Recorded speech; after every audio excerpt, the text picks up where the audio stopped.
Whale watching on the French Riviera? Yep, it's a thing.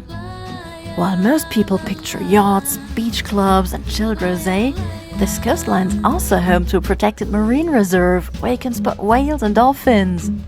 So today we're hopping on a boat not far from Nice to see what's out there. Did we spot whales? Well, you'll have to stick around to find out.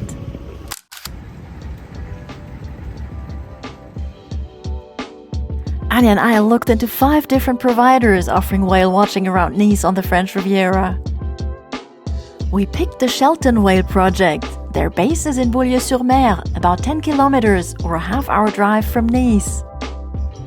We drove over this morning and at 8:30 had no problem finding a parking spot right at the Marina. But honestly, if you're coming from Nice or anywhere along the coast, just take the train. It's probably quicker, and from the train station it's only a 10-minute walk to the boat. Way less hassle. We were meant to meet at 8:45 right at the boat, which is near the Capitainerie, just by the main entrance to the port. To be sure we have the right spot, we quickly double-check at the harbour master's office, grab a bit of info, and since for once we were early, we take our time to wander along the quiet docks. It's so peaceful in the morning, with just a few crews getting their yachts ready for the day.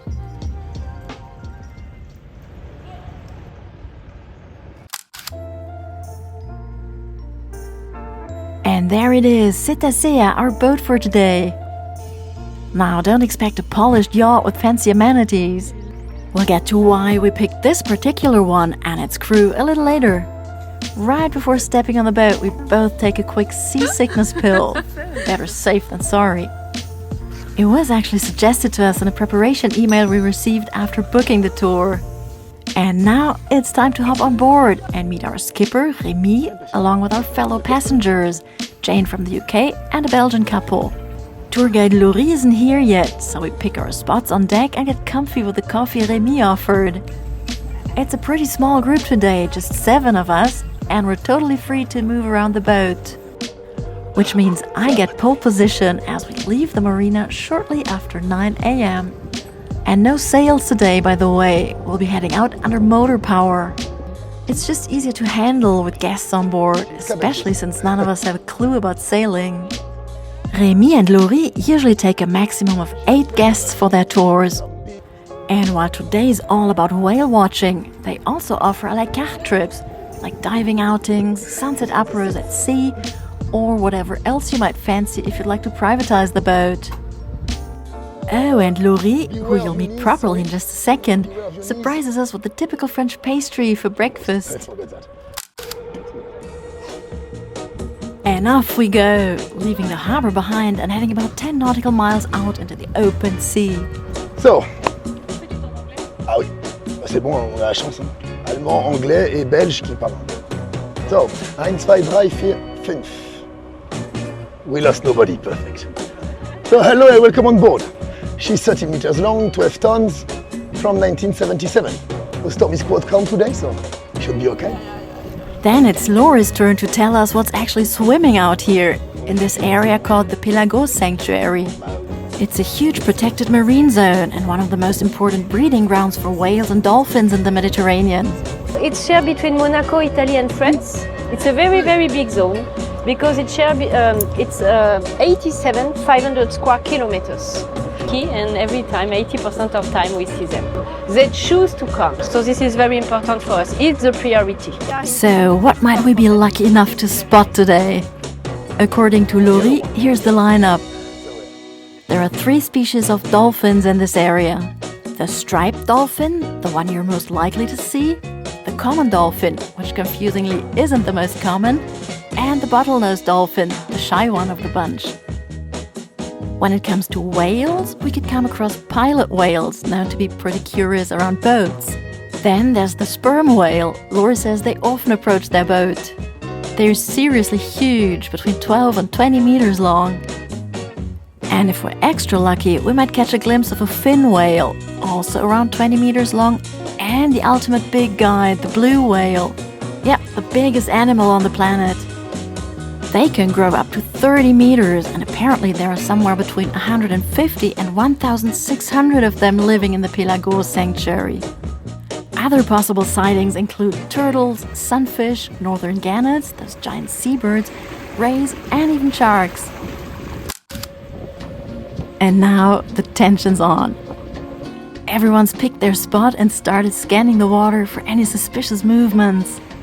At this point, though, it's mostly, well, water. A lot of water. And then, for one glorious second, we're sure there's a whale out there, or something. Turns out it's a log. Yep, a very convincing, very disappointing log. Apparently, that happens a lot out here.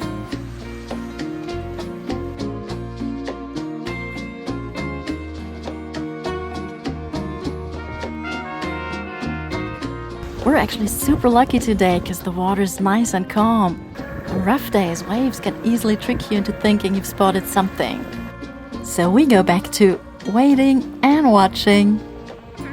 Whales are sneaky bastards, Remy tells us. You've got to look out for their blows, those little water sprays they shoot into the air.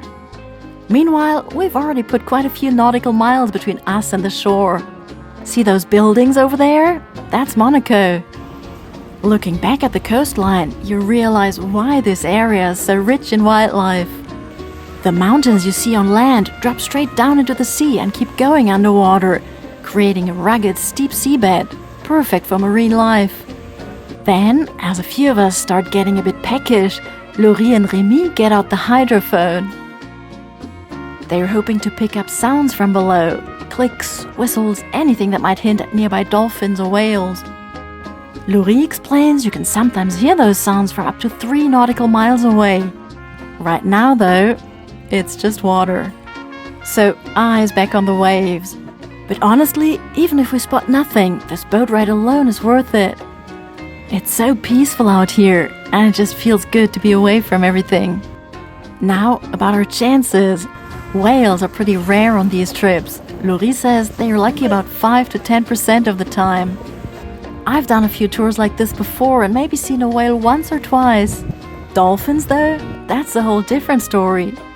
They're curious and love playing in the boat's bow waves.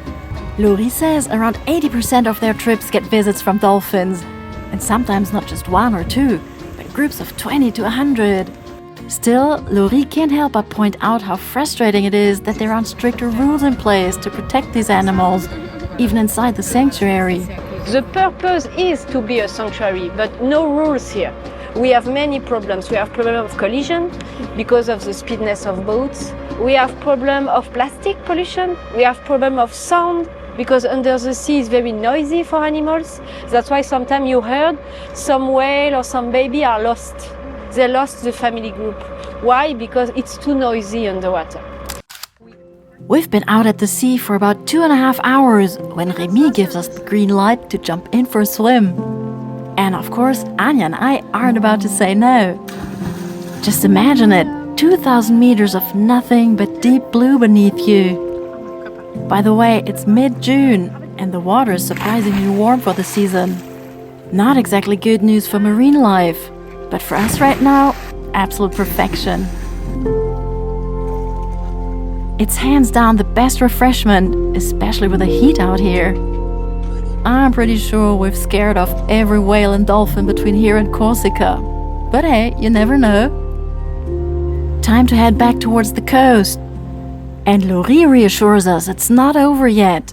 The animals sometimes show up right in the final miles before reaching the shore. So we try to keep our hopes up while Laurie serves a little refreshment. And honestly, we're just loving the ride out here at 5 knots. The intimate, non-touristy vibe on board is the best. No noisy crowds, no megaphone guides, just a handful of people, a bit of music, and total freedom to hang out wherever we like. By the way, we specifically chose this local whale watching association because they run things in a much more personal, low-key way than the bigger operators around here. It's a super respectful experience when it comes to the animals and their natural habitat. Plus, part of the ticket price goes towards marine life research, which we really liked. That said, to be fair, all the other companies we came across here also carry labels like high-quality whale watching.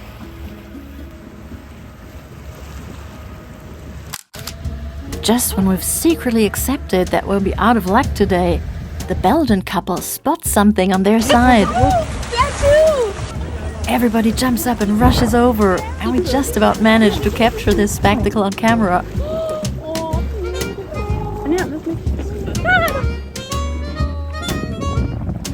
3 dolphins!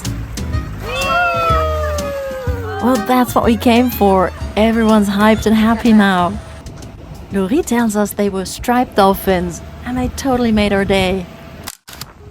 To spare you the suspense, no more animals for today. We're slowly making our way back to the harbor, but before we wrap things up, we wanted to share a little more about Laurie and Remy. Both are certified animal caretakers and often get called in when rescued or injured animals need help anywhere along the French Riviera. They've partnered with various like-minded organizations that value sustainable ecotourism just as much as they do. And their main goal with trips like this one? To show people the beauty of nature, hoping it'll inspire them to help protect it. By now, we're all looking forward to having solid ground under our feet again. And Anya and I are sure everyone's taking home a few great memories. No whales this time, but we did get dolphins, clear blue sea, and a swim above 2,000 meters of deep blue. That's a pretty solid day out if you ask us. Don't forget to like, subscribe, and come along for the next adventure.